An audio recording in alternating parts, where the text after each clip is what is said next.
আপনার যদি প্রস্রাবের কোনো সমস্যা থাকে, বিশেষ করে প্রস্রাব করতে গেলে ভীষণ কষ্ট হয়, প্রস্রাব যেন আটকে আছে, প্রস্রাব যেন ক্লিয়ার হচ্ছে না এবং প্রস্রাবের এমন একটা সিচুয়েশন আসে যে সেখানে মনে হয় যেন একেবারেই তার ক্যাথিটার না লাগানো পর্যন্ত প্রস্রাব হবে না। প্রস্রাব আটকে, আটকে যাচ্ছে। এরকম সিচুয়েশনে আপনাদের জন্য স্পেসিফিক ওষুধ হচ্ছে সলিডাগো মাদার টেরিসা। এই সলিডাগো ওষুধটি ১৫ ফোঁটা করে ১৫ মিনিট অন্তর, অন্তর যদি খাওয়ানো যায়, পেশেন্টের ৮ ঘন্টার মধ্যে কিন্তু প্রস্রাব হওয়ার সম্ভাবনা অত্যাধিক থাকে।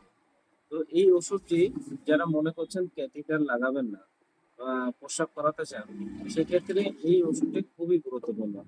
এবং ওর সাথে এই গরমকালীন সময়ে অনেকের আছে প্রস্রাবে অত্যাধিক পরিমাণে জ্বালা করে, প্রস্রাব ঠিকঠাকভাবে পরিষ্কার হয় না বা প্রস্রাব হলুদ হয়।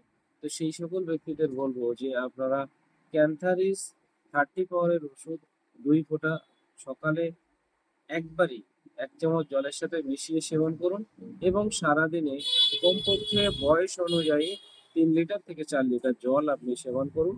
দেখবেন আপনার প্রস্রাবের প্রবলেমটা ঠিক হবে। অন্যদিকে প্রস্রাব আটকে গেলে সলিটাগো খান এবং যাদের প্রস্রাব ক্লিয়ার না হওয়ার কারণে পা ফুলে যাচ্ছে, পা অনেক সময় যেটাকে হাতি পা বলা হয়, গদা, গদা হয়ে যায়, পায়ে টিপ দিলে যেন বসে যায়, সেরকম সিচুয়েশনে পুনার্নভা যে মাদার টিনচার, সেই ওষুধটি ১৫ ফোঁটা করে দিনে ৩ বার করে যদি খাওয়ানো যায়, তাহলে পেশেন্টের ফোলাও যেমন কমবে, অন্যদিকে কিন্তু তার প্রস্রাবের প্রবলেম সেটাও কিন্তু ক্লিয়ার হবে। তো বন্ধুরা, প্রস্রাব সংক্রান্ত সমস্যা নিয়ে আমি আপনাদের এই ভিডিওটি করলাম। যদি মনে হয় আপনাদের ভালো লেগেছে, অবশ্যই লাইক, কমেন্ট এবং শেয়ার করবেন। শেয়ার করে আমার সাথে থাকুন এবং নিয়মিত দেখতে থাকুন হোমিওপ্যাথিক টিপস ডক্টর অশোক দাসের সাথে।